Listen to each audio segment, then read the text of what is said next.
you know, smell. I can't remember. It smelled like baby diapers. He hated the smell when he go down the door, out the door. He said he had to hold his breath before he got out.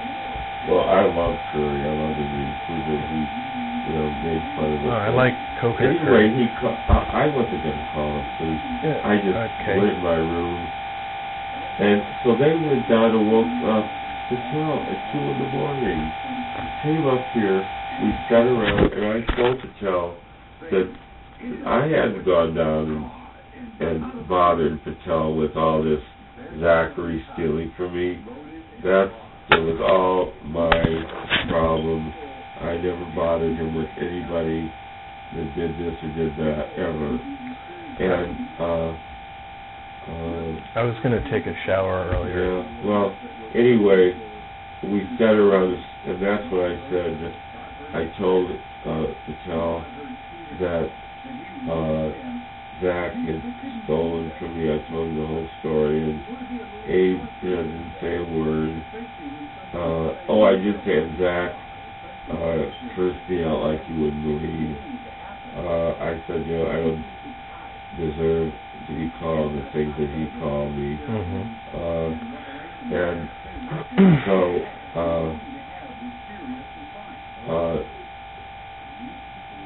Zach said, well, when do you want me out? I said, tomorrow. It's Sunday. You'll be out by tomorrow. So he wanted to stay, so he carved his own. And then he wrote me a note saying, thank you for being a good friend. You know, because most people would have kicked him out right away after he stole their money. They'd say, get the hell out, and call the police. I never wrote up a police report of him, but he continued taking stuff from my room. So then I put a lock on the door. Good.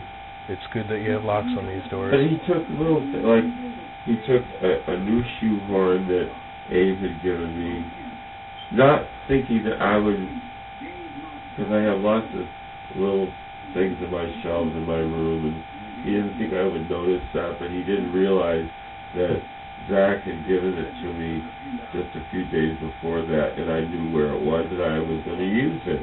And it was going, and then he stole a real beautiful gold doorstop. He stole my underarm deodorant, which was, what is that, Axe? I think it's Axe. Axe. Yeah, which had a wonderful smell. He stole that out of a little, I keep my things, you see them in the bathroom, in my bedroom, I always put them, I sit in the bed, do my arms, and then put it right back in there. I have a routine, you know, I'm not,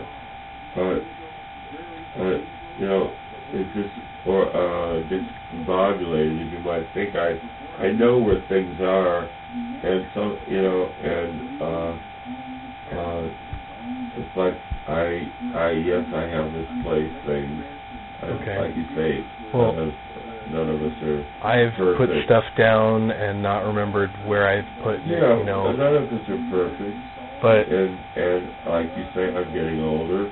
I'm 28 years old, and I still put stuff down and don't remember where I put it. It doesn't have much to do with age. It has just, you know, well, I just probably don't have 2 or 3 things on your mind when you're doing this. Sometimes you get distracted, you know. Sometimes you get distracted, absent-minded. So maybe you're thinking something else while you're have it. And so, instead of saying, okay, now this is where I'm putting you, okay, I've got it done, I remember now. When I was 5 years old... We don't do that, we just automatically, we're doing something, we're thinking something, we throw it down, and then say, where in the hell did I put that? Let me tell you a story. When I was 5 years old, my dad bought some firecrackers that he was going to set off for Halloween. It was about a week before Halloween, and I remember seeing a sign at our apartment complex that said no fireworks or ammunition or firecrackers allowed. And I had mentioned it to my dad. I said, Dad, fireworks aren't allowed. And he said, I don't care. And the day of Halloween, he couldn't find the firecrackers. So he thought that I hid them from him. and he got really upset at me, and he spanked me, and he spanked me, and he spanked me, and he didn't even let me go out for Halloween that year. I wasn't allowed to trick or treat. The next day, he found them in the storage unit that he keeps. You know, he had one of those rental storage units, and he'd left the fireworks in there. Absent-mindedly, he forgot.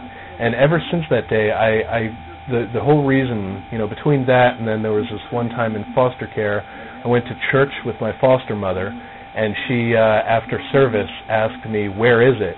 And I didn't know what she was talking about. And then she said, "Where's the purse that you took?" And she was accusing me of stealing some woman's purse. Later, the woman found it, that some other parishioner found it. I mean, she lost her purse, or she left it in her car, and then she found it, but my foster mother actually dragged me out of church, you know, away from people that I knew, and like brought me down to the basement and accused me of stealing a woman's purse. And when I told her, "No, I don't have any idea what you're talking about," and she said, "Yes, you do," and I said, "No, I don't," and so she slapped me.